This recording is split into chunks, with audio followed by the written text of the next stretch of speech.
Mezzogiorno in punto, buon lunedì, buona settimana, ben ritrovati qui su Rete Veneta Focus TG fino alle 13:30 con tanta cronaca dal nostro territorio, purtroppo ancora incidenti mortali, notizie di cronaca nera. Sarà una puntata, quella di oggi, ampiamente dedicata al tema delle bollette, dell'aumento dei costi dell'energia, con le esperienze di famiglie, amministratori pubblici, sindacati, case di riposo. Insomma un tema che, come abbiamo detto anche già nelle scorse settimane, riempirà la nostra quotidianità e qui su Rete Veneta e poi soprattutto nella gestione dell'economia familiare. Partiamo dunque dalla cronaca con un altro incidente intorno alle 6:20 nella periferia di Colonia Veneta in provincia di Verona. È morto in questo caso un motociclista per cause e dinamiche ancora da accertare. Il mezzo è uscito di strada senza il coinvolgimento di altri veicoli. Sul posto gli operatori del SUAM 118, i vigili del fuoco, i carabinieri per i rilievi. L'incidente è avvenuto nella carreggiata in direzione Pressana. Il motociclista avrebbe perso il controllo e nello schianto il mezzo ha preso fuoco. Scontro tra auto e tir con un ferito ancora nel veronese Peschiera del Garda. L'incidente tra un'automobile e un mezzo pesante intorno alle 8:30 di stamattina lungo la strada regionale 11. Sul posto gli operatori anche qui del SUAM 118, ambulanza, elicottero. Il ferito è stato trasportato all'ospedale di Peschiera. Il coinvolgimento poi si è saputo che era tra due vetture e un mezzo pesante. È morto un uomo di 70 anni che guidava una delle due automobili. 2 persone sono rimaste lievemente ferite. I vigili del fuoco arrivati da Bardolino con un mezzo e 5 operatori hanno lavorato utilizzando cesoie e divaricatori idraulici per estrarre dalle lamiere il corpo senza vita del 70enne e mettere in sicurezza i mezzi coinvolti. Le operazioni di messa in sicurezza si sono concluse a metà mattina intorno alle 10:25. Restano gravi le condizioni dell'uomo coinvolto l'altro pomeriggio da un'esplosione nell'abitazione di San Stino di Livenza che ha causato anche una vittima. L'allarme è stato lanciato nel pomeriggio lungo Riviera Silvio Trentini. I residenti hanno udito l'esplosione, si sono riversati in strada allertando i soccorsi e le forze dell'ordine. I pompieri arrivati da San Donà e Motta di Livenza sono entrati in casa, hanno portato all'esterno l'uomo ancora vivo ma in condizioni critiche, era privo di conoscenza. È stato caricato a bordo dell'elicottero e portato all'ospedale dell'Angelo di Mestre. Per l'altro invece a terra non c'era più nulla da fare. Il deceduto si chiamava Mauro Palamin, 60 anni, il ferito è Domingo Cusin, 48 anni. I due erano noti per la loro passione di collezionare ordigni bellici storici. In base ai primi accertamenti l'esplosione sarebbe stata originata dal tentativo di disinnescare artigianalmente un ordigno bellico, un colpo di mortaio di 70 anni fa, pesante parecchi chili. Parliamo ancora di viabilità, nessuna riapertura in vista per la strada statale 51 a Lemagna, chiusa dopo le intense piogge con 2 colate detritiche che si sono messe in movimento. Una scesa a valle è stata intercettata dalle opere di contenimento, una seconda invece qualche chilometro prima incombe sulla sede stradale. Nonostante la frana non abbia raggiunto la Lemagna, si è deciso di chiuderla in seguito all'allarme emesso dal sistema di monitoraggio delle colate detritiche della Valle Appisina installato da ANAS dopo la tempesta Vaie. La statale 51 dunque resta interdetta per permettere le opere di protezione, l'impianto di allarme, intervento che poi nella giornata di ieri è stato particolarmente condizionato dal meteo avverso. Andiamo ora a Belluno. Per un altro incidente è stato individuato il pirata della strada responsabile di un sinistro. Investe una donna, poi un'altra 150 metri dopo e scappa. Il pirata della strada però, grazie ad alcune testimonianze che riferivano di un SUV Toyota azzurro e ai pezzi dell'auto rimasti sull'asfalto, è già stato individuato dai carabinieri di Caprile. Si tratta di un 60enne del luogo. Ricordiamo come le 2 donne siano la postina del paese, una 35enne di Livinallongo che era in servizio e non ha riportato ferite gravi venendo trasportata all'ospedale di Agordo, mentre la seconda, una turista quarantenne di origine moldava e residente a Ferrara, è rimasta ferita in maniera più seria, ma cosciente al momento in cui è stata caricata sull'elicottero del SUAMI 118 e trasportata all'ospedale Cafoncello di Treviso. Una terza è stata salvata da un passante che l'ha spostata di colpo prima che venisse anche lei investita.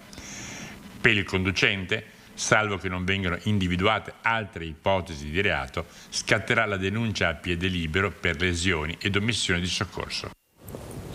Ancora a cronaca, una notizia dell'ultima ora. I carabinieri di Rovigo hanno arrestato oggi la moglie di Shefki Curti, il cittadino albanese di 72 anni, residente a Badia Polesine in provincia di Rovigo, il cui corpo tagliato a pezzi era stato recuperato nelle acque del canale Adigetto nei pressi di Villanova del Ghebbo. I pezzi di corpo, a eccezione della testa, erano stati chiusi in alcuni sacchi per l'immondizia ripescati a fine luglio. Sulla vicenda i carabinieri hanno indetto una conferenza di stampa nella sede del comando di Rovigo, conferenza che sta iniziando in questi minuti.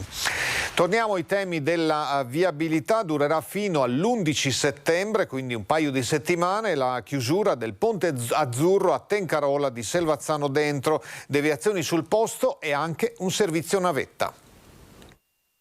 Fessurazioni, lesioni evidenti a fondazioni, impalcati, spalle e pile.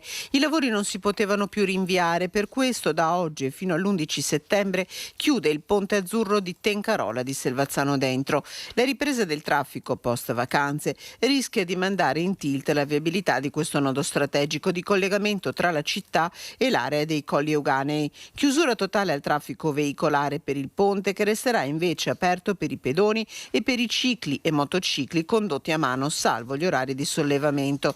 Prevista anche la sospensione della navigazione nel tratto del Bacchiglione compreso tra il Ponte Azzurro e quello di Selvazzano capoluogo. Nelle fasce di punta istituito un servizio navetta per raggiungere le fermate di Bus Italia.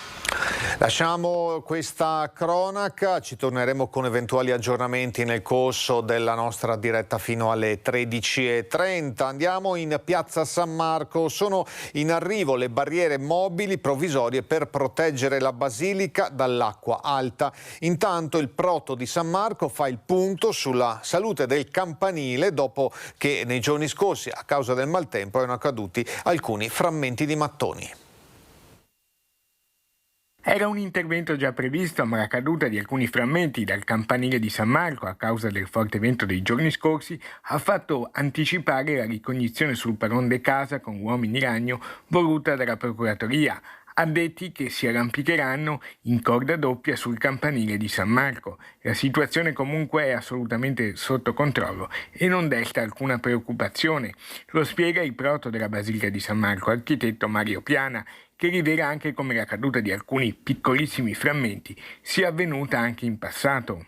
Il campanile di San Marco oramai è da decenni che ogni tanto lascia cadere qualche piccola scaglietta che si distacca dalla superficie dei mattoni, tant'è che avevamo programmato per la metà di settembre, del mese prossimo di settembre, di operare in corda doppia con una impresa specializzata che si cala dall'alto in maniera tale da controllare le quattro facciate e rimuovere i frammenti che evidentemente possono cadere.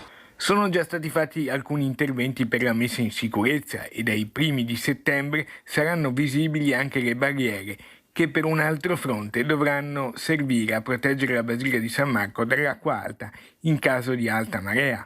Un altro capitolo molto atteso dai veneziani. Poi, da metà settembre, l'intervento sul campanile. È stata ispezionata abbastanza velocemente naturalmente la superficie della canna laterizia del campanile e l'intervento verrà ripreso come da programma, come avevamo programmato a metà settembre. Insomma, più che mai in queste settimane la Basilica sarà un cantiere aperto per essere salvaguardata dalle avversità del meteo. E di questa ondata di maltempo, quella di una decina di giorni fa, ma anche di quella che colpì il Vicentino 2 anni fa a fine agosto, parleremo tra poco dopo la prima pausa pubblicitaria. State con noi.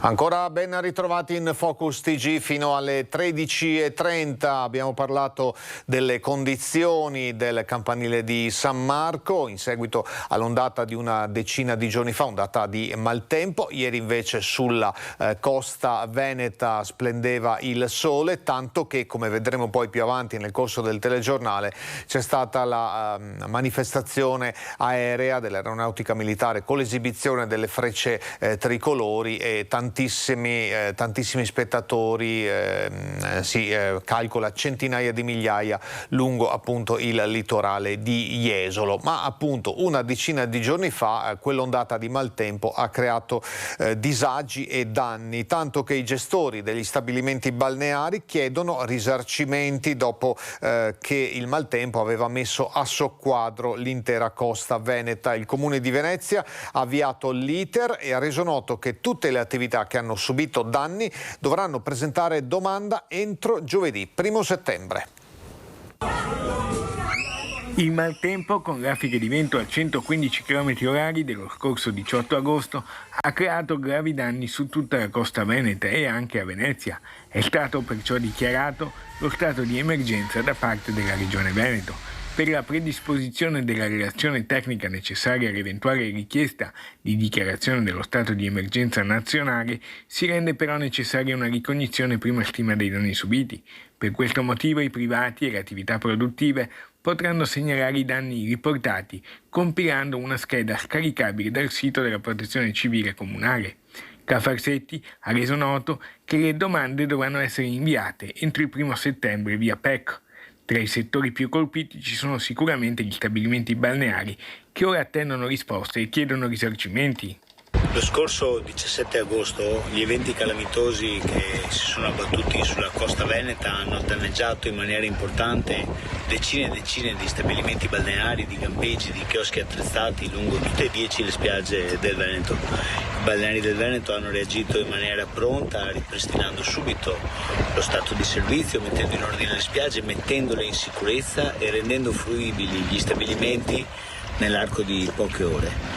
Adesso però ci aspettiamo che ci vengano riconosciuti i danni causati da questi eventi calamitosi. Dal canto suo il Comune di Venezia ha ricordato che verranno prese in esame solo le domande corredate da tutta la documentazione richiesta e questa prima mappatura rappresenta solo un iniziale censimento dei danni subiti.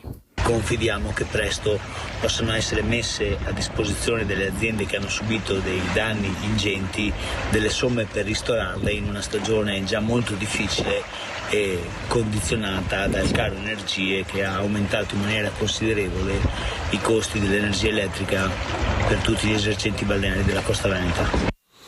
E di costi dell'energia elettrica parleremo ampiamente tra poco con un'ampia rassegna di testimonianze e servizi. Restiamo però sul maltempo, quello che 2 anni fa colpì l'Ovest vicentino. A 2 anni di distanza siamo tornati appunto ad Arzignano. Ricorderete, furono molti i danni a scuole e edifici pubblici, come avevamo documentato con le nostre dirette. Sono passati 2 anni dalla tempesta Anna che a fine agosto 2020 devastò il territorio di Arzignano, toccando anche i comuni limitrofi, l'Ovest vicentino. La pioggia e le forti raffiche di vento spazzarono via alberi, tegole, provocarono danni alle abitazioni, alle aziende, alle scuole, a molti edifici pubblici, ad oggi ripristinati con interventi per circa 3 milioni di euro. Ci siamo arrangiati con risorse proprie perché dal Ministero purtroppo non è arrivato niente, nemmeno i 650.000 euro che erano previsti per le scuole. Al momento non è arrivato niente. Siamo riusciti quindi a farvi fronte con bilancio proprio e con una parte appunto dell'assicurazione appunto del Comune. Abbiamo ancora un paio di edifici da sistemare, ma perché sono edifici soggetti a vincolo ambientale e quindi quali sono? La chiesa di San Rocco e l'ex casa del custode di Villa Brusarosco, o meglio la sede della Croce Rossa. Ecco, sono degli edifici vincolati, per cui abbiamo dovuto anche presentare un progetto ai beni ambientali alla soprintendenza. Progetto che è stato approvato, quindi contiamo entro la fine dell'anno di chiudere veramente questo capitolo. Tra le zone più colpite ci fu San Zeno, dove oggi resta a terra la croce del campanile caduta a seguito di quella tromba d'aria, poi sostituita. Questa è la scuola appunto di San Zeno, il tetto è stato praticamente rifatto, più tutti gli infissi, poi c'erano infiltrazioni d'acqua, quindi è stato rivisto anche tutto l'interno, tinteggiato e via dicendo. Altre scuole in maniera minore, quindi cito ad esempio la scuola Fogazzaro del centro, cito la scuola San Rocco appunto nel quartiere di San Rocco, la scuola di Castello, ricordo poi che sono state danneggiate anche le mura del castello di Arzignano e così poi tanti altri edifici, anche il palazzo comunale abbiamo dovuto appunto controllare e sistemare, quindi bene o male tutti gli edifici pubblici sono stati toccati e quindi c'è stato un lavoro di controllo e manutenzione. Intanto dopo 2 anni sono arrivati i risarcimenti ai privati. Da ultima ricognizione avevamo dei danni ai privati per 1,4 milioni tra beni immobili e beni mobili e sono arrivati proprio un paio di settimane fa 500.000 euro per i privati e stiamo aspettando 200.000 euro per le imprese. Naturalmente non copre tutto il danno che il privato ha avuto, ad esempio per l'abitazione siamo intorno al 40% dell'ultima ricognizione che è stata fatta. Questa dunque la voce del sindaco di Arzignano, Alessia Bevilacqua, ma siamo andati anche tra i cittadini di Arzignano per farci raccontare il loro ricordo di quelle ore terribili di 2 anni fa. Quando vedi che comincia un po' di vento e che si intensifica sempre di più, hai un po' di paura, perché hai sempre che...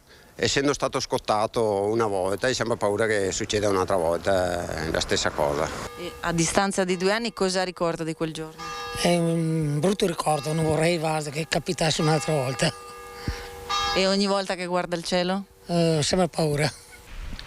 Ancora vivo il ricordo della tempesta che nell'agosto 2020 colpì Arzignano. Danni alle case, tetti scoperchiati, danni alle automobili, centinaia di cittadini toccati dal fortunale. Arrivati da poche settimane i contributi per i privati, si tratta di oltre $500.000 di euro per i risarcimenti. Io ho avuto circa 6.000 euro di danni. È stato bruttissimo, ha rotto tutto, gente che correva dappertutto, i tetti che si scoperchiavano, è un disastro. Lei ha avuto danni a casa sua? Per fortuna solo una sala cinesca, una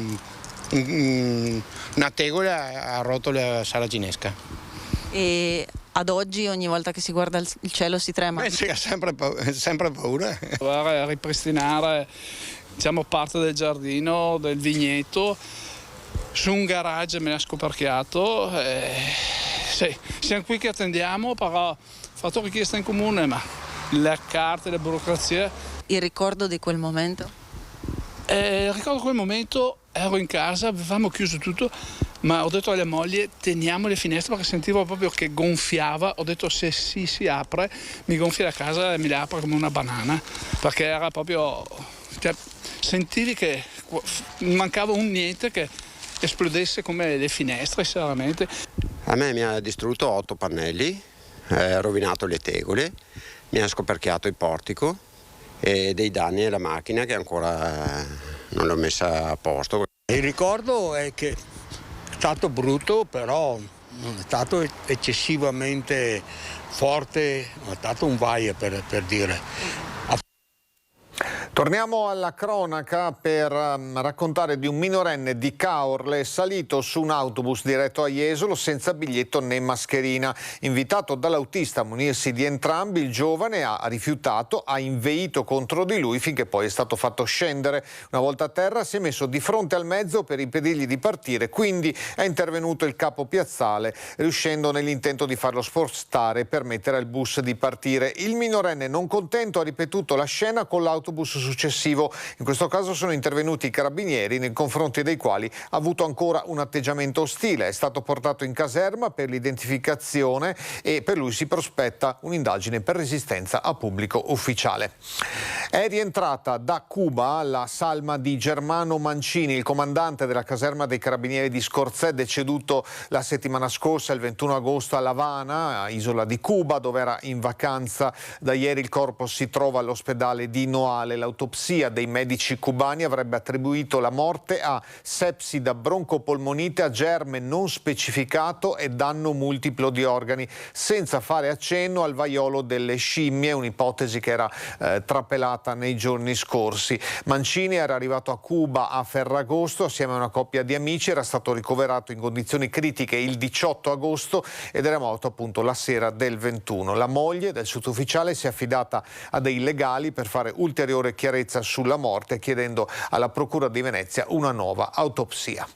E a proposito di carabinieri, ne arrivano tanti assegnati al Veneto, in particolare vediamo l'aggiornamento per quanto riguarda il Padovano. Faranno esperienza nelle stazioni, centinaia quelle sparse in tutto il territorio della nostra regione. 236 nuovi carabinieri appena usciti dagli istituti di formazione sono stati assegnati alla Legione Veneto per andare a rafforzare il comparto sicurezza e garantire più servizi sul territorio. Di questi 236, 45 sono stati destinati alla provincia di Padova. Con questi 45 militari andiamo quasi a riempire completamente il nostro organico di 900 militari circa e sul territorio insomma riusciremo a essere più presenti con più servizi esterni, più pattuglie, insomma a essere più prossimi al cittadino. Nuove risorse per garantire non solo il naturale turnover ma soprattutto per rafforzare il legame tra l'Arma dei Carabinieri e i cittadini. Sono più di 900 i militari che operano nella nostra provincia. Questi 45 nuovi carabinieri inizieranno la loro esperienza nelle stazioni dislocate nei vari comuni, primo punto di riferimento per garantire legalità e sicurezza. Tra le nuove leve ci sono Paola e Luca, destinati rispettivamente alla caserma di Selvazzano e quella di San Martino di Lupari. È stata una passione sin da piccola che comunque mi ha trasmesso mio padre e mi ha trasmesso tutti quei valori, come dicevo prima, etico-morali che ogni carabiniere, a mio parere, dovrebbe avere dentro, cioè quello del senso del dovere, del sacrificio, del coraggio, la lealtà. Hai un sogno in particolare nel tuo futuro? Allora, quello di entrare nei cinofili. Mi è sempre piaciuto questo mondo e vorrei farne parte anche all'interno dell'Arma. Nella provincia di Padova, fortunatamente, secondo i report, nel 2021 si è registrato un calo dei reati e il trend sembra essere confermato anche per il 2022. Dall'Arma dei Carabinieri alle Fiamme Gialle e alla Guardia di Finanza, che piangono però per un lutto a Oderzo. È venuto a mancare dopo lunga malattia il luogotenente cariche speciali Enrico Di Fede, comandante della squadra operativa volante della tenenza di Oderzo. Di Fede, 51 anni, originario di Benevento, si era arruolato nelle Fiamme Gialle nel 91 e dopo il corso ispettori era stato assegnato al nucleo Polizia Economico-Finanziaria di Venezia, dove ha preso parte a indagini di rilevanza nazionale su frodi di importanti multinazionali nel settore farmaceutico. Dal 2005 al 2010 ha prestato servizio poi a Treviso, nel 2010 era stato trasferito a Oderzo. Dolore è stato espresso anche dalla società di pallamano Oderzo, di cui Di Fede era dirigente. La moglie Rachele invece è una giocatrice della squadra. Le esequie sono in programma domani alle 15 nel Duomo di Oderzo. Altro lutto invece nel mondo della sanità: Alessandro Carteri, tra i medici più noti della neurochirurgia nazionale, professore ordinario all'Università di Padova e primario fondatore del reparto di neurochirurgia del Cafoncello di Treviso. È morto a 89 anni, colpito da infarto improvviso nella sua casa di Padova. Era membro della Società di Neurochirurgia, è stato uno anche dei più stimati docenti della Facoltà di Medicina. Il funerale è previsto nella chiesa di San Nicolò giovedì 1 settembre alle 10. Il feretro del professor Carteri, a margine delle esequie, sarà accolto nel cortile antico del Bo per la tradizionale cerimonia dell'Alza Bara, omaggio degli accademici ai docenti dell'Università di Padova. È tempo adesso di un'altra pausa pubblicitaria. Tra poco apriamo l'ampia pagina dedicata al caro bollette e al caro energia.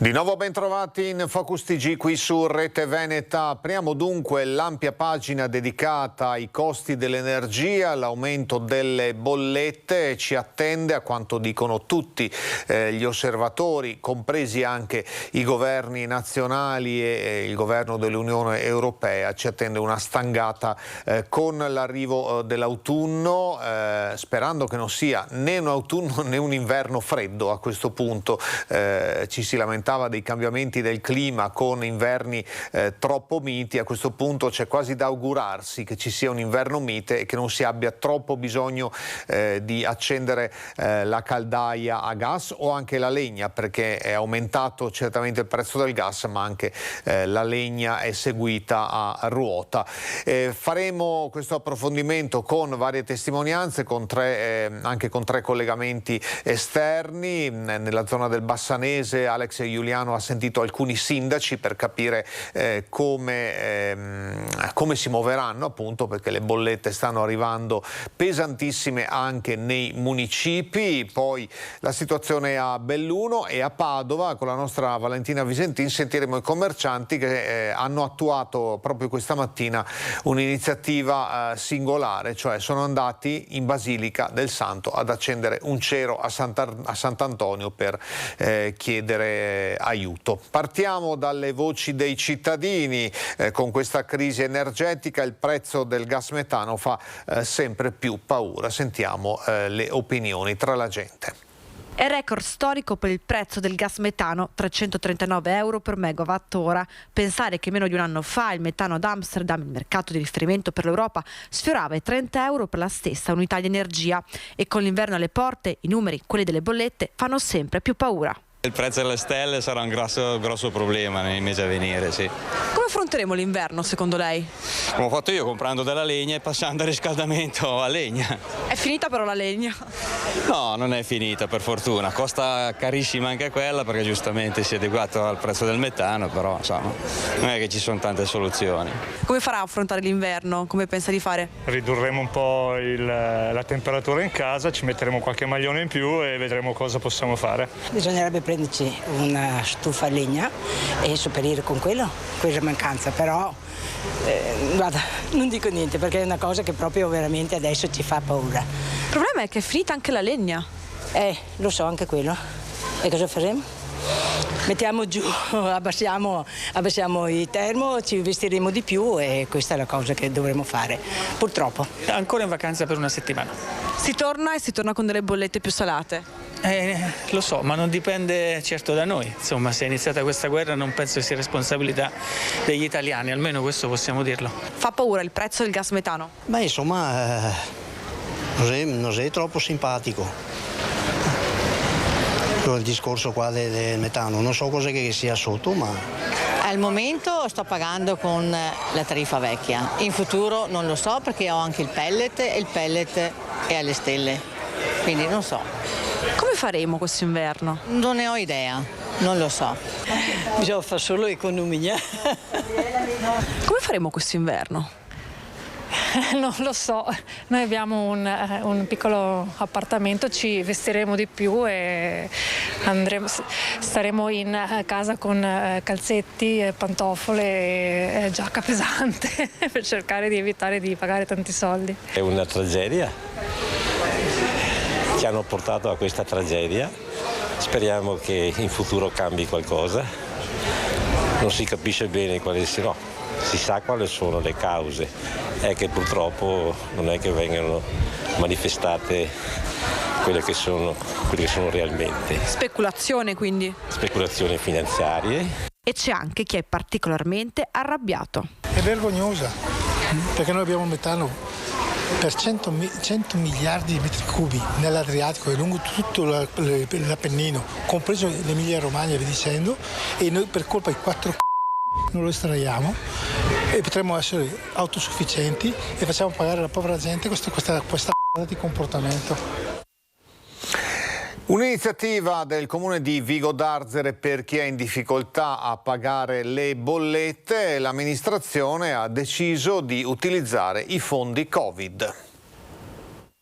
Dall'emergenza sanitaria a quella energetica le difficoltà dei cittadini sono cambiate, così il comune di Vigo d'Arzara ha deciso di modificare il tipo di sostegno da fornire ai suoi concittadini. Visto l'esiguo numero di richieste pervenute in municipio nei mesi scorsi da chi si trovava in difficoltà economica a causa del Covid, il comune di Vigo d'Arzara si è trovato un tesoretto di circa 42.000 euro che ha pensato di mettere a disposizione delle famiglie meno abbienti del territorio per sostenere nel pagamento di affitti e bollette. Sono stati stabiliti requisiti per richiedere il contributo. Il valore dell'ISEE complessivo del nucleo familiare infatti non deve superare i 16.000 euro. Il bando con la relativa documentazione è stato pubblicato sul sito internet comunale. La scadenza entro quale presentare le domande è fissata per il 30 settembre.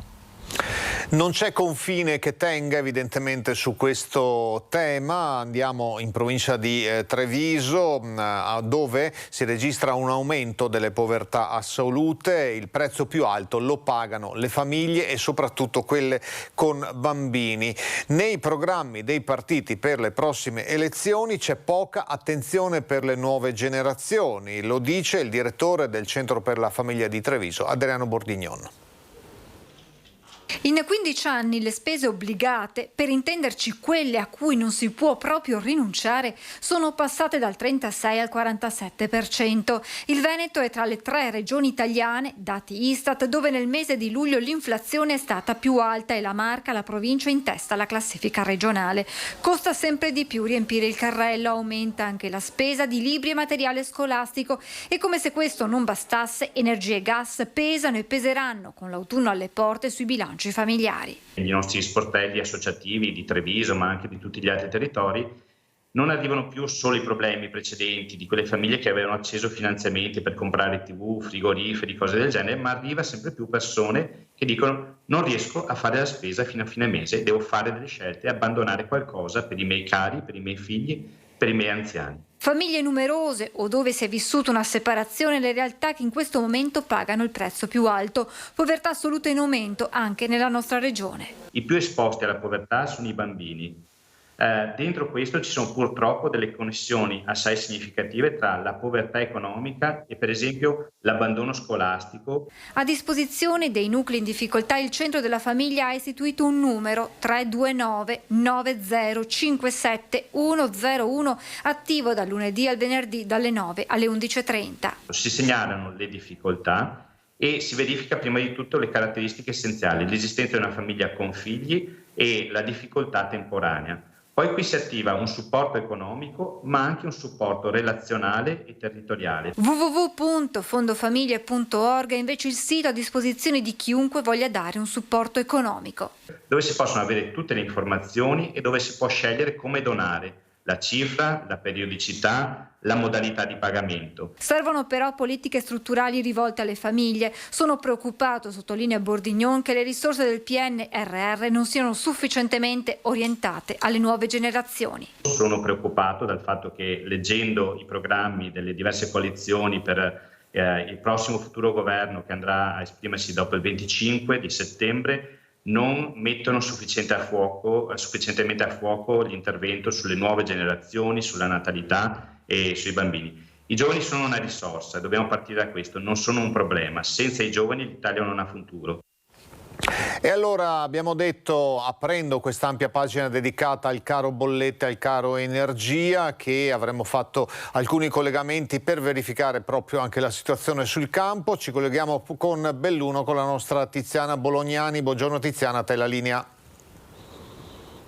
Sì, buongiorno da Belluno, siamo davanti alla sede della CGIL provinciale della Camera del Lavoro, è momento di ripresa con i problemi che ai noi ben conosciamo.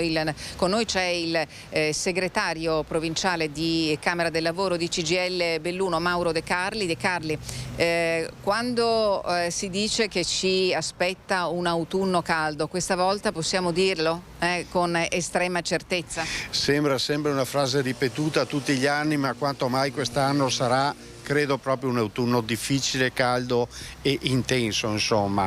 L'elemento poi elezioni di mezzo, che non era naturale averle in questo periodo dell'anno, complica maggiormente di più la vita. e i temi che erano prima della partenza delle ferie, insomma pensiamo a luglio, sono ovviamente gli stessi temi che ci ritroviamo in questo momento. Credo che siano stati poco valutati anche dalla fase politica e quindi questo sarà un elemento di difficoltà aggiuntivo, e per quanto riguarda le organizzazioni sindacali ovviamente il termine di mettere in campo delle iniziative o di porre le questioni in maniera più forte come le abbiamo poste peraltro prima al governo attuale, precedente, che dir si voglia, Draghi, è importante. Elenchiamo quali sono le questioni che voi vi ritrovate ad affrontare, perché immaginiamo che anche da voi comincino ad arrivare le richieste dei lavoratori, dei pensionati che non sanno come affrontare la spesa numero 1, l'aumento eccessivo delle bollette. È il tema cardine di questi giorni. Tanto per citare un esempio, ho ricevuto proprio pochi minuti fa una telefonata di un pensionato che mi dice: ti sei reso conto che abbiamo avuto l'aumento di più del doppio della legna da ardere? Voglio dire che sembra un elemento che in questa provincia non dovrebbe avere dei problemi, invece questa dinamica sta portando purtroppo a ingenerare una serie di costi aggiuntivi per le famiglie, per i lavoratori pensionati, anche per le imprese ovviamente, che sono oramai devastanti, e bisogna trovare la soluzione a questo tema, altrimenti usciremo veramente con un autunno di enorme difficoltà per tutti noi, insomma. Anche perché guardiamo i salari. Esattamente, è il tema del contrastare questa questione, è il tema salariale. Insomma, il dato oggettivo oramai di questi anni è che in Italia i salari hanno perso un potere d'acquisto negli ultimi periodi, parlo di anni, di un 2-3%, nel resto d'Europa sono invece cresciuti. Quindi c'è una dinamica salariale sbagliata, c'è una dinamica salariale in cui non riusciamo a richiedere quanto dovuto alle nostre controparti, tanti contratti non si rinnovano velocemente, e questo è un altro elemento. E poi c'è la questione fiscale, che è una questione assolutamente dirimente e sarà credo uno dei temi anche della campagna elettorale, a nostro giudizio sbagliata, perché in campagna elettorale si parla di flat tax e noi sappiamo che flat tax non è la soluzione dei problemi dei lavoratori e dei pensionati, anzi è invece il problema opposto, quello di ridurre la loro potenzialità sociale complessiva. E i salari sono il tema, insomma, la difficoltà vera, reale con i salari attuali di far fronte al fine mese. Quando si parla di bomba sociale è una realtà concreta che abbiamo alle porte? Ma bomba sociale io la vedo in termini generali, purtroppo non legata a un'azienda o l'altra azienda, seppur esistano purtroppo e sono in crescita anche le crisi strutturali delle aziende in Italia e in Veneto e a Belluno nello stesso modo, insomma. Ma io lo guardo in termini più generali. Noi abbiamo oggi pezzi di popolazione attiva, cioè di gente che comunemente si alza la mattina per andare a lavorare, che ha effettivamente dei salari veramente molto bassi. Quella è la vera bomba sociale, insomma, quella che si sta rischiando di tramutare verso una forma di povertà generalizzata e a cui ovviamente l'aumento dei prezzi, l'aumento dei costi non si riesce a farne fronte, insomma. Senza parlare dei provvedimenti che sono così sembra all'attenzione di questo governo, cioè quella di razionare l'energia elettrica, di riproporre la DAD per gli studenti, per consentire i risparmi di energia da parte degli enti che gestiscono le scuole, dalle scuole elementari alle scuole superiori. È un problema molto grave. Ma io la vedo anche in un modo, fra virgolette, diverso, insomma. Cioè noi sappiamo che durante questa fase, sia della fine pandemia, che finita non è, sia nella fase attuale della crescita spropositata dei costi energetici, le enormi ricchezze che si sono sovrapprodotte in una serie di aziende in Italia e nel mondo e che non vengono redistribuite in maniera forte. Noi come CGIL proponiamo comunque la tassazione in maniera forte veramente di questi extra profitti per poterli distribuire veramente alla popolazione che non regge il colpo di questa difficoltà strutturale. La ringraziamo Mauro De Carli, segretario provinciale di CGIL Belluno. Questa ecco la situazione che si sta affrontando in queste ore di ripresa, con uno sguardo evidentemente all'autunno che sta per iniziare. È tutto da Belluno, a voi.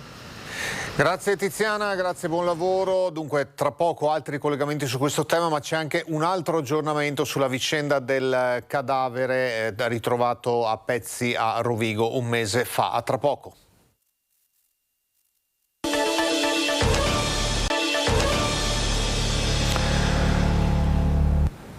Ancora insieme, ben ritrovati in Focus TG fino alle 13.30 con le notizie e gli aggiornamenti dal territorio. Come anticipato vi do un aggiornamento sulla notizia che ho dato prima, cioè sull'arresto della moglie di Shefki Kurti, il cittadino albanese di 72 anni che un mese fa era stato trovato, il cui corpo era stato trovato a pezzi nelle acque del canale Adigetto. Ebbene, la donna avrebbe confessato, secondo quanto riferito dai carabinieri che hanno eseguito l'ordine di custodia cautelare nei suoi confronti sabato. La donna è piantonata al reparto di psichiatria dell'ospedale di Rovigo. La procura rodigina disporrà anche alcuni accertamenti per verificare il suo stato mentale. Era stata la famiglia dell'uomo, hanno 2 figli, a formalizzare la denuncia di scomparsa il 24 luglio, giorno in cui era stato segnalato un litigio tra l'uomo e la moglie. Il ritrovamento dei pezzi del corpo è avvenuto tra il 28 e il 31 luglio. Allora, in attesa del collegamento con Padova per parlare di caro bollette,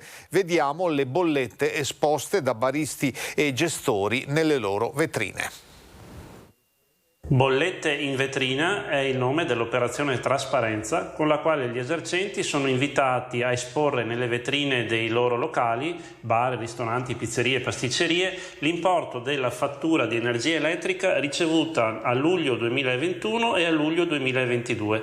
I consumatori potranno così rendersi conto immediatamente di quanto incidano gli aumenti nei costi delle forniture energetiche che gli esercenti finora sono riusciti ad assorbire, erodendo e in quasi tutti i casi annullando i margini di guadagno che permettono agli esercizi di restare in attività. In vetrina, insieme ai menù, anche le bollette del 2021 e quelle del 2022 per far capire ai clienti come il caro energia abbia stravolto la gestione delle attività. Anche bar, ristoranti, pasticcerie e locali padovani aderiscono alla campagna trasparenza lanciata da Ape per sensibilizzare l'opinione pubblica e far capire il perché degli aumenti dei prezzi nei listini che molti esercenti sono stati costretti ad applicare.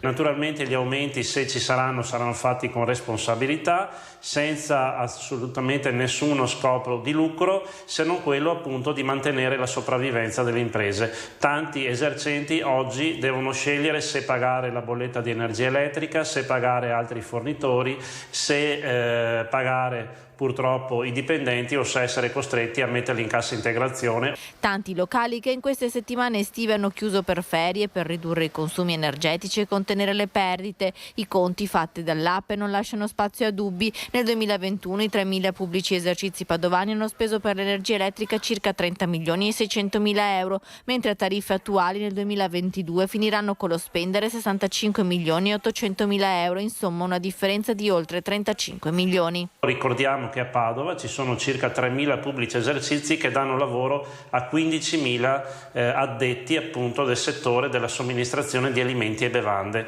Senza un piccolo sacrificio oggi e quindi qualche piccolo aumento nei listini prezzi non potremo garantire la sopravvivenza delle imprese e il mantenimento del comparto dell'offerta lavorativa e quindi delle decine di migliaia di posti di lavoro, senza considerare tutto l'indotto fatto dalla fornitura e soprattutto del settore agroalimentare, che nei pubblici esercizi ha un canale di sbocco privilegiato e nel quale trova anche riscontro dal punto di vista della valorizzazione dei prodotti agroalimentari del territorio. Il comitato direttivo di Ape in questi giorni sta anche chiedendo degli incontri con i politici padovani candidati alle prossime elezioni per confrontarsi su misure da mettere in campo per sostenere le attività commerciali. Le misure, gli interventi, le scelte a volte necessarie non bastano a volte, allora ci si rivolge ai santi, in questo caso al santo, a Sant'Antonio. Davanti alla Basilica del Santo c'è proprio la nostra Valentina Visentin per questa iniziativa che si è svolta pochi minuti fa. Buongiorno Valentina. Sì, buongiorno Mirko. In attesa delle risposte dalla politica ci si appella a Sant'Antonio, e questa è la singolare iniziativa, ma che dà insomma anche il polso della situazione, di quanto siano disperati, quanto preoccupati siano i commercianti padovani, che questa mattina hanno portato un cero qui alla Basilica del Santo. Non so se riuscite già a vedere le immagini, la visita poi è stata ovviamente privata, la preghiera nella cappella della Veneranda Arca con il rettore della Basilica. Qui con me c'è il presidente di Ascom Veneto, Patrizio Bertin. Insomma, anche a Sant'Antonio chiedete aiuto, perché qual è la situazione attuale? Beh, la situazione attuale è drammatica, forse io la vivo anche in maniera diversa, perché mi arrivano tutte le bollette dai nostri associati che mi fanno vedere la differenza di costo della bolletta, quindi abbiamo fatto alcuni ragionamenti per cui le imprese non riusciranno assolutamente a pagare la bolletta di agosto. Già fanno fatica quella di luglio, figuriamoci quella di agosto. È una situazione che è veramente compromettente e compromessa per le nostre imprese, ma non solo, per le nostre famiglie, per il sistema, perché io non ho memoria di una situazione di questo tipo qua. È una situazione estremamente difficile, drammatica. Noi abbiamo superato la pandemia, abbiamo superato l'austerity, ne abbiamo superati di tutti i colori, ma sospendere l'attività per il costo della bolletta, questo non l'avevo mai sentito. Però è un problema che riguarda un po' l'Europa, riguarda un po' tutti, ma non giustifica questa situazione. Ecco perché ci siamo rivolti a Sant'Antonio, forse l'ultima spiaggia per dire a Sant'Antonio: aiutaci come sei sempre fatto, stai vicino alle nostre famiglie, alle nostre imprese, ponendo anche magari una soluzione a questa guerra che abbiamo alle porte dell'Europa, e quindi ritengo che insomma sia doveroso da parte nostra fare qualcosa, e abbiamo fatto questa mossa qua. Insomma, avete anche già delle stime delle attività che potrebbero chiudere, ma preoccupa anche l'effetto domino, perché insomma se aumentano i costi dell'energia si acquista di meno, si consuma di meno, e quindi insomma ci potrebbe essere una crisi generale. La stima immediata è che il 10% delle imprese non apriranno a settembre, ma si fermeranno. L'altra stima ancora più drammatica, che viene dai Centro Studi di Confcommercio Nazionale, è che 7.000 disoccupati saranno nel 2023, a fronte di 3.500 imprese che chiuderanno. Quindi sono numeri spaventosi, numeri che devono fare riflettere velocemente la politica, perché noi abbiamo bisogno di risposte oggi, non fra 15 giorni o fra un mese. Oggi abbiamo bisogno di risposte per avere la speranza di poter tenere aperte le nostre imprese. Un sostegno alle imprese è quello che chiedete, un po' come stanno facendo altri paesi in Europa? Sì, appunto, vogliamo solo che non succeda niente di strano, ma quello che ha fatto la Francia, quello che ha fatto il Portogallo e la Spagna, un tetto massimo al costo dell'energia con più un 4%, quello è una cosa che si può affrontare e si può andare avanti. Con queste bollette qua, con questa situazione qua, ripeto, se non fanno presto, velocemente, le nostre imprese chiuderanno. Questa è la fotografia drammatica, questo insomma che ha spinto i commercianti padovani a pregare Sant'Antonio, che da sempre è aiuto e punto di riferimento per la città di Padova. E da Padova e dal Sagrato della Basilica del Santo è tutto, restituisco la linea allo studio. Grazie dunque a Valentina con Federico Cibotto, grazie al presidente Bertin. Il premier Draghi nel frattempo ha confermato di essere pronto a confronti, al dibattito sulle misure da introdurre, ma di non voler fare maggiore deficit per non mettere a rischio i conti del bilancio dello Stato. Intanto i conti arrivano, le bollette arrivano e bisogna pagarle. Abbiamo visto prima i baristi che le hanno esposte in vetrina, lo stesso fanno anche altri esercenti. Siamo andati in una pasticceria. La bolletta di luglio 2021 1.844 euro, al confronto con la bolletta del luglio 2022 oltre 5.000 euro. Ci troviamo nella pasticceria Graziati di Padova, uno dei locali storici del centro città. Affisso vicino al listino dei prezzi il confronto delle fatture dell'energia elettrica di luglio 2021 e luglio 2022, da 1.800 euro a 5.000 euro, un divario enorme. La pasticceria Graziati di Padova, come tanti altri pubblici esercizi della città, ha deciso di attaccare sulla vetrina del locale le cifre delle bollette per far capire ai clienti la situazione in cui versano i commercianti e spiegare loro il perché dei ritocchi nei prezzi. Noi abbiamo fatto un piccolo ritocco di 10 centesimi sulla caffetteria e di 10 centesimi sulla pasticceria, ma è ben poca cosa rispetto agli aumenti che abbiamo subito, perché oltre all'energia è aumentato tutto quanto. Oltre al caro energia bisogna fare i conti con i rincari delle materie prime. Per i baristi, pasticceri e gestori di locali diventa sempre più difficile portare avanti le attività. Stavolta, di solito sono ottimista, stavolta invece sono molto preoccupato. Ho parlato con il mio consulente, il mio fornitore di energia sia elettrica che di gas, il quale mi spiegava che il gas è aumentato di 11 volte e l'energia elettrica è aumentata di 7 volte.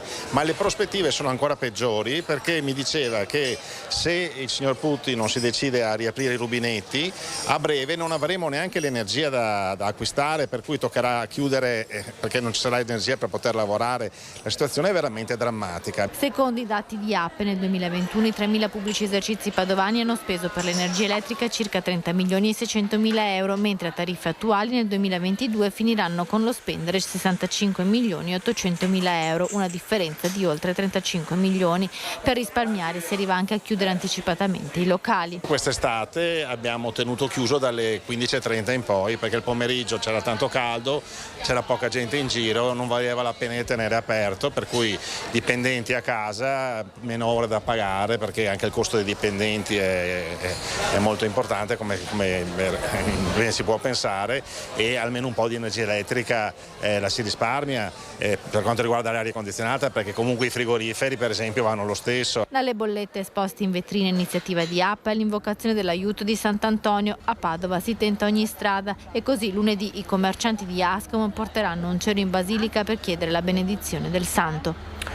Notizia appunto che abbiamo appena visto in diretta poco fa. Sembra di tornare in qualche modo all'austerity dei primi anni 70, lì il tema riguardava solo il carburante, si circolava meno in automobile, c'era proprio carenza oltre all'aumento dei prezzi. Qui però il fenomeno sembra molto più allargato perché riguarda davvero la vita quotidiana della corrente elettrica. È impensabile fare a meno per tutta una serie di attività normali. Diceva appunto questo pasticcere, il frigo va 24 ore su 24, non è che lo si può spegnere.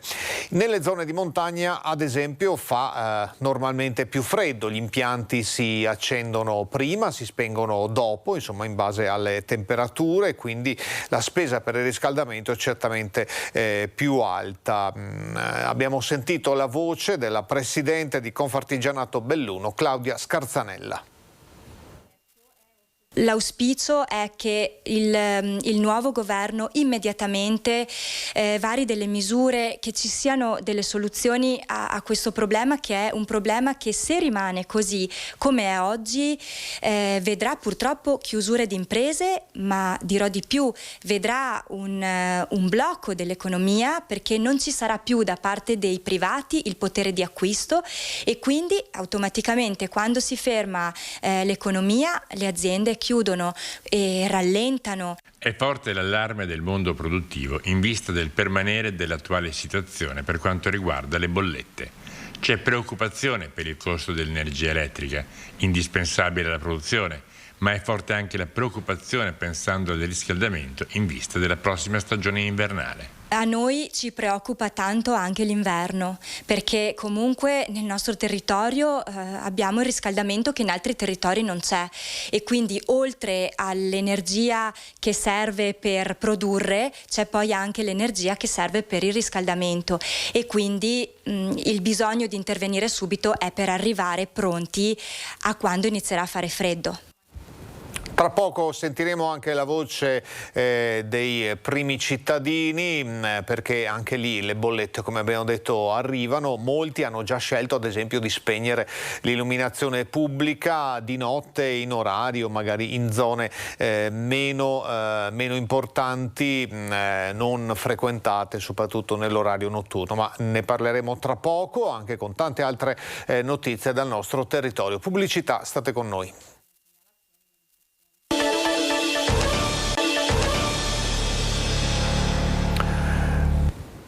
L'ultima mezz'ora di Focus TG qui su Rete Veneta, parleremo tra poco ancora di caro bollette, ma c'è anche tanto altro da raccontare. È chiaro che questo tema sta riempiendo le pagine dei telegiornali, dei giornali, ma anche le ore, le preoccupazioni nella vita quotidiana di tutte le famiglie, di tutte le aziende. Apriamo per il momento un altro tema. È stata inaugurata dal direttore generale dell'Ulls Dolomiti Maria Grazia Carraro e dal sindaco di Feltre Viviana Fusaro la nuova sede del SERD di Feltre, che segue circa 550 pazienti.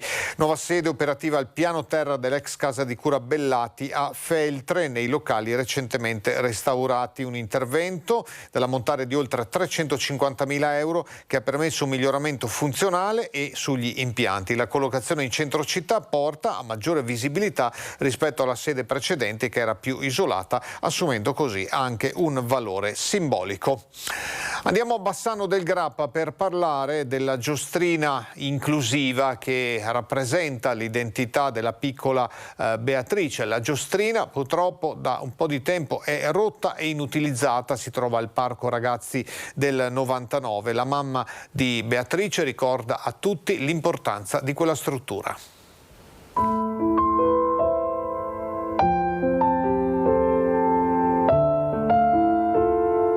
Una giostrina inclusiva adatta a tutti i bambini, anche a quelli che rischiano di essere tagliati fuori perché non possono accedere a tutte le giostre o ai giochi. Una giostrina solidale perché costruita con l'aiuto degli amici della città gemellata di Mulacher.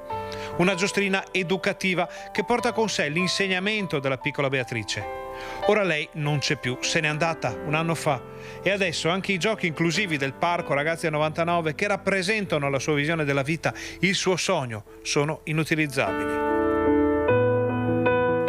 Una situazione che ha colpito molte persone e che colpisce anche la mamma di Beatrice. Questa giostra era dedicata a Beatrice e ha una storia molto bella, magari molti telespettatori la ricordano.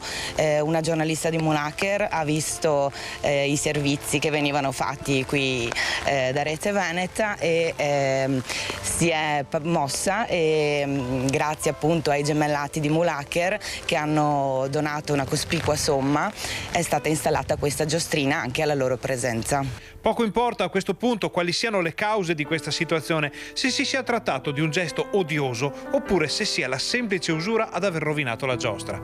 Quel che è importante è che la struttura venga rimessa a nuovo, prima possibile. L'unica cosa che mi auguro è che chi di dovere prenda provvedimenti in tempi brevi e faccia in modo di ripristinare al più presto, in maniera di dare l'opportunità ai bambini, per ancora quei mesi che rimangono, di poter godere, di poter usufruire di questa giostrina. La giostrina non è solo un gioco, è parte dell'eredità che Beatrice ha lasciato alla città.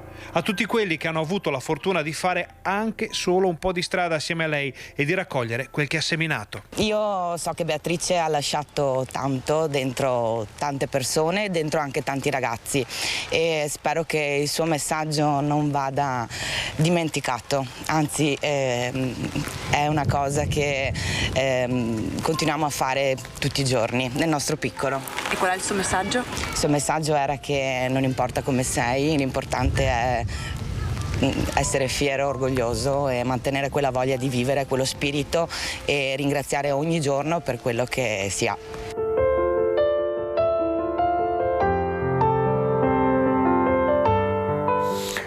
E ci auguriamo ovviamente che questa giostrina venga al più presto ripristinata per il bene di chi la utilizza e soprattutto per il ricordo di Beatrice.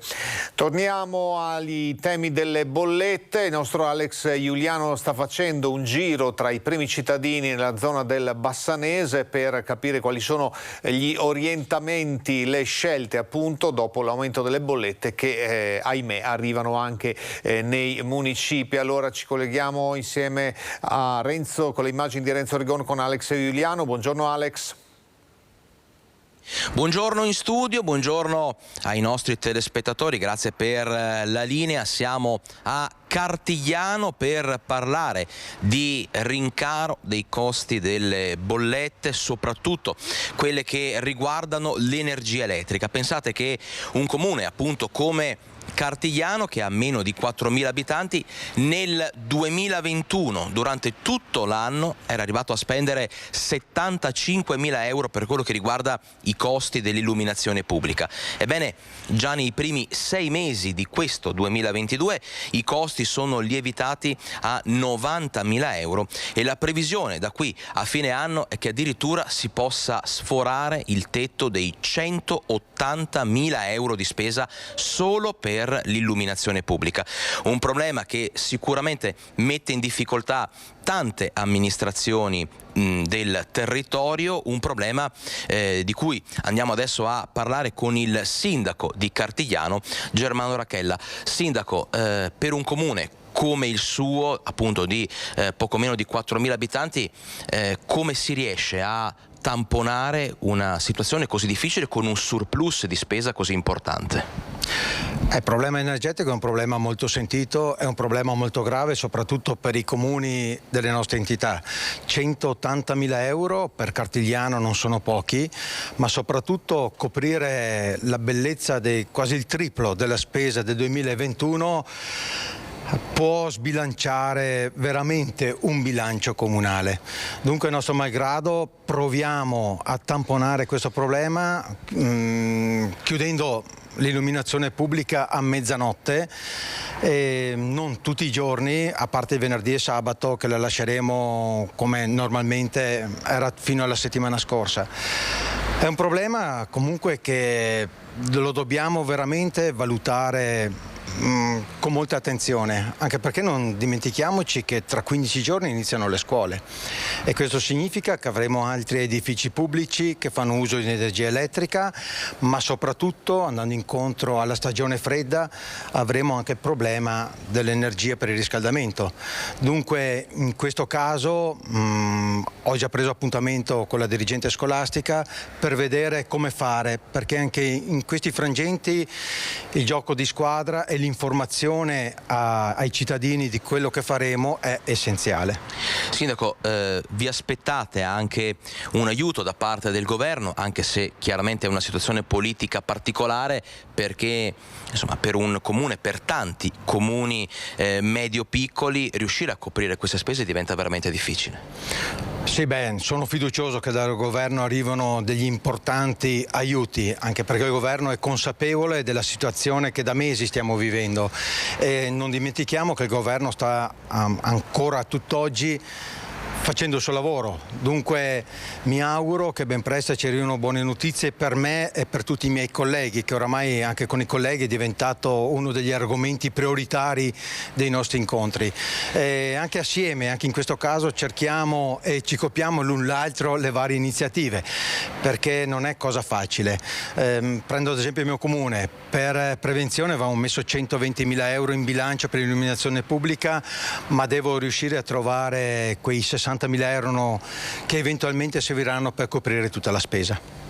Sindaco, la scelta di staccare prima l'illuminazione pubblica, quindi di ridurre il consumo durante le ore notturne, è una scelta condivisa, messa in pratica da tante altre amministrazioni del territorio.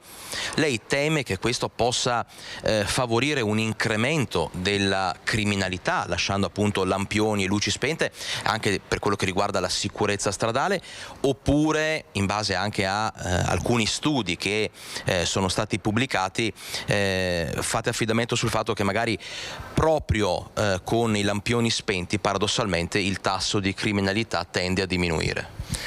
Guardi, prima di prendere questa decisione ci siamo confrontati anche con le forze dell'ordine e ci hanno appunto confermato quello che poc'anzi lei ha detto. Per assurdo i furti sono calati quando si sono stati spenti l'illuminazione pubblica. Infatti i furti ultimamente avvengono dalle 5 di pomeriggio alle 8 di sera, quando addirittura le case hanno le luci spente. Dunque mi auguro non succeda niente. Naturalmente noi abbiamo spento l'illuminazione pubblica ma non le telecamere ad infrarossi e quant'altro, e dunque staremo molto più attenti. Abbiamo avvisato le forze dell'ordine che faranno anche più passaggi a Cartigliano e terranno monitorato tutto il territorio. Un'ultima domanda prima di cedervi la linea, chiaramente se avete domande non esitate a farcelo sapere. Sindaco, verranno limitati altri servizi ai cittadini o per il momento si è scelto solo di appunto contingentare, limitare l'uso dei lampioni dell'illuminazione pubblica? Naturalmente l'unica scelta che possiamo fare è quella di responsabilizzare i cittadini e tutte le associazioni che usufruiscono dei locali pubblici nello stare attenti e avere un occhio di riguardo nel risparmio energetico. Altri servizi ora come ora non me la sento di toglierli ai cittadini e dunque mi auguro, lo ripeto, che arrivino ben presto dei supporti da parte del governo per riuscire a portarci fuori da questa situazione grave e anche imbarazzante da sindaco, perché naturalmente spegnere l'illuminazione pubblica penso sia qualcosa di storico. Di solito il cittadino ti chiama perché c'è un lampione che non funziona.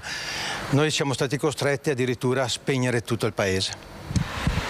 Una situazione appunto, come ha detto il sindaco Germano Racchella, che diventerà ancora più problematica con la riapertura delle scuole, con l'inizio appunto dell'anno scolastico, altre spese, altri consumi, quindi una situazione da monitorare. Se non avete altre domande da studio, qui da Cartigliano è tutto.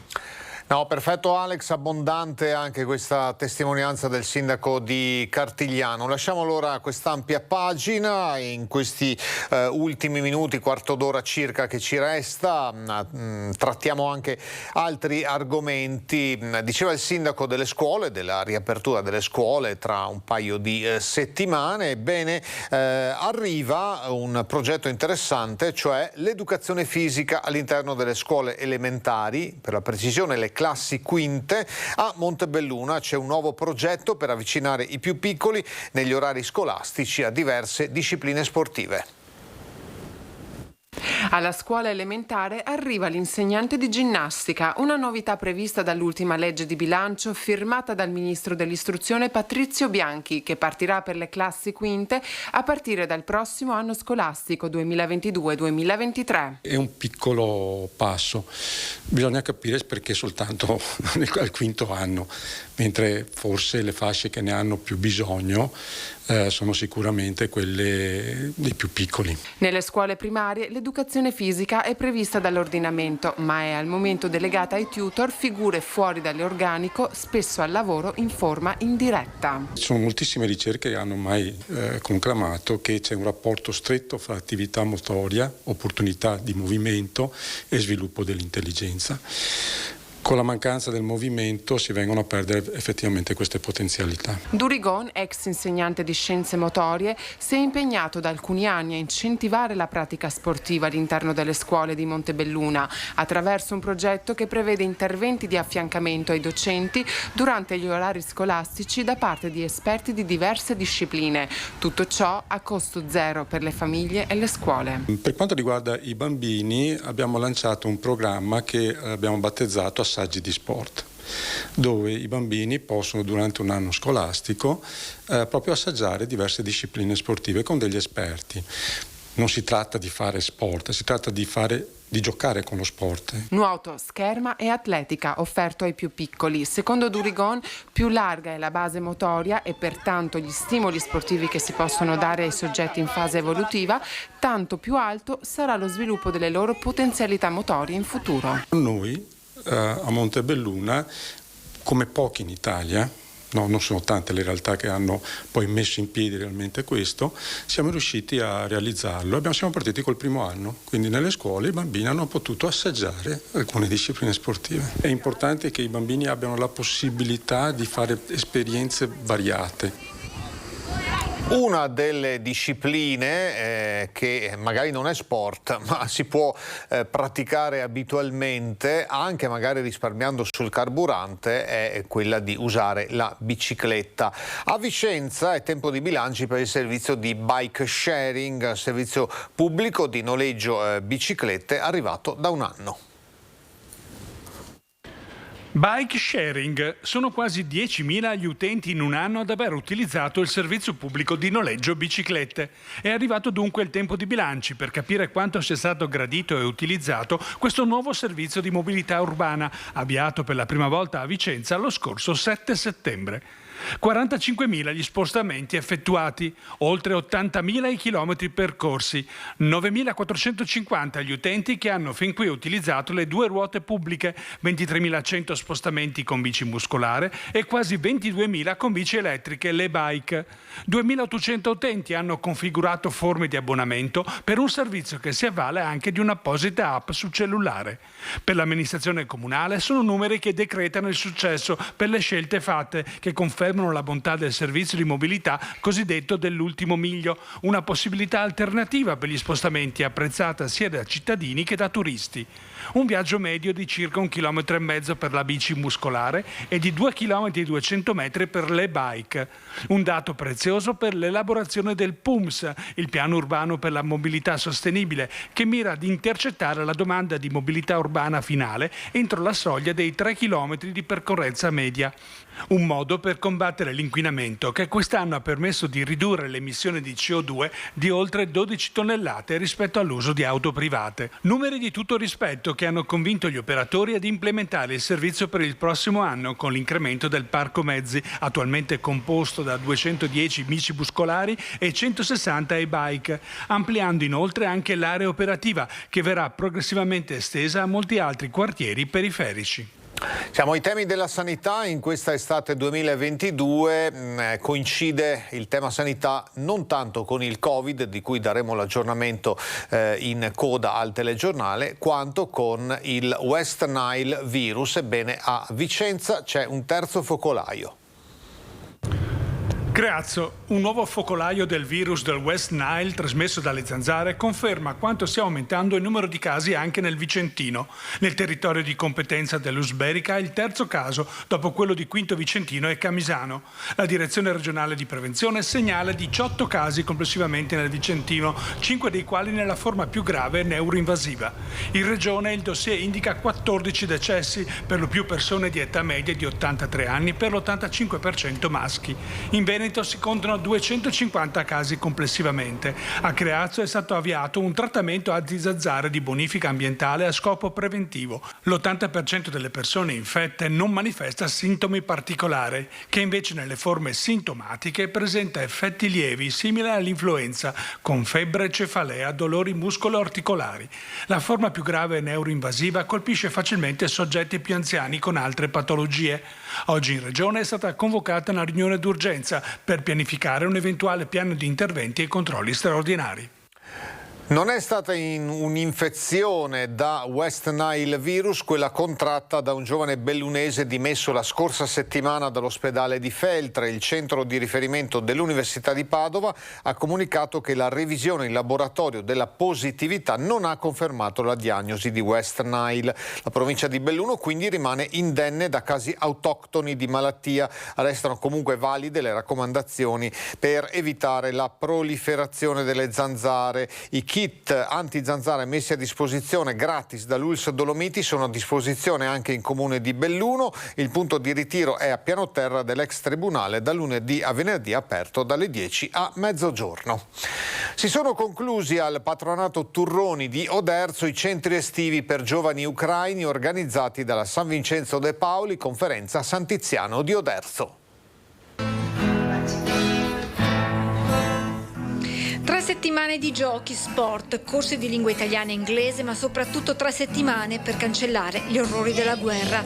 I 20 bambini e ragazzi, tutti di nazionalità ucraina, hanno salutato gli animatori dei centri estivi organizzati dalla San Vincenzo De Paoli. Oltre ad aiutare i bambini, dentro di me ho pensato anche di dare uno piccolo sollievo alle famiglie di questi bambini. I giovani con genitori e nonni sono fuggiti dall'Ucraina dopo l'invasione russa e sono tuttora ospitati da parenti o presso associazioni a Oderzo. Sono state le stesse famiglie a manifestare la necessità di attività che permettessero ai più piccoli di tornare ad una sorta di normalità. Ed ecco che i centri estivi, con le attività di mediazione linguistica e interculturale, di accompagnamento all'insegnamento scolastico, ma anche attività sportive, di animazione e laboratori, hanno dato una risposta a questa richiesta, regalando attimi di gioia e spensieratezza a chi ha pagato il prezzo più alto della guerra, inondare e avere reciproco tra animatori e bambini. Si è e si diventa dei buoni professionisti, dei bravi insegnanti se si continua ad imparare dai propri studenti. Ed è quello che credo che abbia lasciato questa esperienza anche agli animatori, no? Questa esperienza con dei giovani ragazzi che vengono da lontano, che vengono da una realtà molto difficile, che hanno portato qui il loro essere, le loro difficoltà, i loro dolori, ma anche la loro gioia. Con il prossimo servizio saliamo invece in Marmolada, teatro della tragedia del 3 luglio scorso, ma ci saliamo invece per un motivo, una ricorrenza importante, una commemorazione anche stavolta suggestiva. Tradizionale commemorazione ai caduti della montagna. La cerimonia religiosa si celebra dal 1953 nella chiesetta scavata nella roccia alla base della cima della Marmolada, e molti sono gli episodi storici che si legano a questa cerimonia. Oggi in Marmolada la consueta commemorazione dei caduti della Marmolada davanti al cippo del tenente Flavio Rosso e dei fanti che perirono in una mina austriaca durante la Grande Guerra. Ma si ricorda soprattutto, la data ricorda soprattutto la visita di Papa Wojtyła nel 1979, il 26 agosto, e la messa che disse nella grotta della Madonna lì a Punta Rocca, a 3.300 metri d'altezza, quindi in cima alle 3 funivie che partono a Malgacciapela, alla presenza del vescovo, del prefetto, del questore, il sottoscritto sindaco di Rocca, il sindaco di Canazei, del vicino comune che confina sulla Marmolada proprio con Rocca Pietore, il vice comandante delle truppe alpine, la rappresentanza dell'Arma, del gruppo dei fanti in congedo, del gruppo alpini di Rocca. Io devo ringraziare la famiglia Vascellari che per l'ennesima volta ha messo in piedi una bellissima ricorrenza e abbiamo avuto modo di godere di tutta la bellezza della Marmolada con una bella mattinata di bel tempo e una temperatura mite anche in quota. Commemorazione dei caduti in guerra, ma una giornata, pensando a chi sulla Marmolada ha perso la vita, inevitabilmente vissuta anche ricordando l'immane tragedia dello scorso 3 luglio. Dalla montagna eleviamo lo sguardo al cielo, alla Luna, perché partirà tra circa un'ora la missione Artemis 1, ce ne saranno altre 2. L'obiettivo è riportare appunto l'uomo sulla Luna. Partirà una navicella solo con dei manichini a bordo per le prime esplorazioni e la messa a punto dei macchinari. C'è anche molta Italia dentro, con l'Agenzia Spaziale Italiana e un'azienda, la IRCA Zoppas Industries, che ha realizzato i riscaldatori che servono appunto per questa missione. L'azienda trevigiana, friulana, è da 30 anni fornitore dell'Agenzia Spaziale Europea per i riscaldatori che sono utilizzati nel bilanciamento termico dei satelliti, dei veicoli spaziali, moduli pressurizzati e antenne di terra. Dunque buon buon viaggio anche ai nostri macchinari. Dallo spazio di nuovo alla terra, parliamo ancora di rinforzi dei carabinieri. Abbiamo fatto prima il bilancio per quanto riguarda i rinforzi in provincia di Padova, vediamo adesso quanti nuovi carabinieri arriveranno nel Trevigiano. 236 nuovi carabinieri appena usciti dagli istituti di formazione assegnati alla Legione Veneto. Sono i militari che andranno a rafforzare il comparto sicurezza nella nostra regione per garantire ulteriori servizi sul territorio. Sono 38 i carabinieri neopromossi assegnati nei giorni scorsi alle varie articolazioni del Comando Provinciale Carabinieri di Treviso. Sono ragazzi di età compresa tra i 20 e i 25 anni, 8 di loro sono donne e prenderanno servizio nelle nostre stazioni carabinieri operanti su tutto il territorio della Marca trevigiana. Giovani carabinieri che saranno assegnati alle stazioni distribuite in tutta la Marca e che rappresentano un punto di riferimento in termini di legalità e sicurezza, ma anche un punto di contatto con i cittadini. Cittadini che chiedono sempre più presenza nei propri comuni di uomini e donne in divisa di fronte ad una microcriminalità che crea inquietudine e paura. Furti, scippi, rapine, ma anche truffe che hanno modalità sempre più ricercate per trarre in inganno la vittima di turno. Una prima importante risposta arriva proprio grazie a queste nuove risorse che non solo garantiranno il naturale turnover, ma soprattutto rafforzeranno il legame tra il corpo dei carabinieri e i cittadini. Per questi 236 militari il nuovo lavoro nelle stazioni rappresenta l'occasione per capire quelli che sono i valori rappresentati dalla divisa che indossano, ma anche una prima tappa di una futura carriera nell'arma. Da mercoledì 31 agosto fino a domenica 4 settembre torna il Palio del Vecchio Mercato a Montebelluna e anche qui gli organizzatori devono fare i conti con le spese. Per un attimo, per pochi giorni, potremo non pensare a ciò di cui parlavate prima, il caro vita, il caro bollette che incide sulle nostre vite e noi in questo senso abbiamo pensato, cercato e penso che ce l'abbiamo fatta di tenere molto bassi i prezzi. Coniugare la tradizione e la voglia di ritrovarsi con la lotta al caro vita è questa la sfida nella sfida per l'organizzazione del Palio del Vecchio Mercato di Montebelluna, giunto alla sua 32esima edizione. Vedere il Palio è accesso libero, assistere agli spettacoli è accesso libero, ma l'area gastronomica chiaramente ha i suoi costi. Abbiamo cercato di mantenere i prezzi alla portata di tutti perché è una festa e deve essere una festa per tutti e non per alcuni.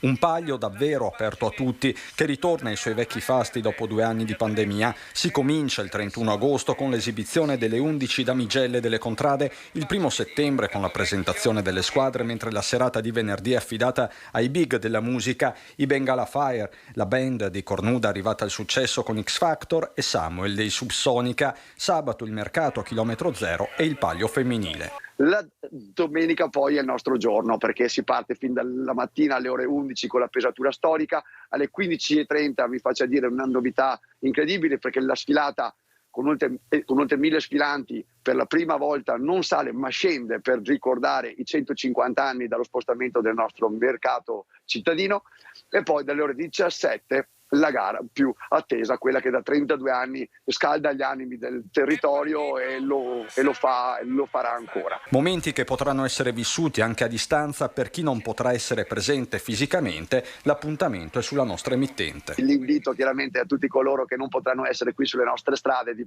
accendere la TV, di collegarsi a Antenna 3 e di assistere a uno spettacolo unico.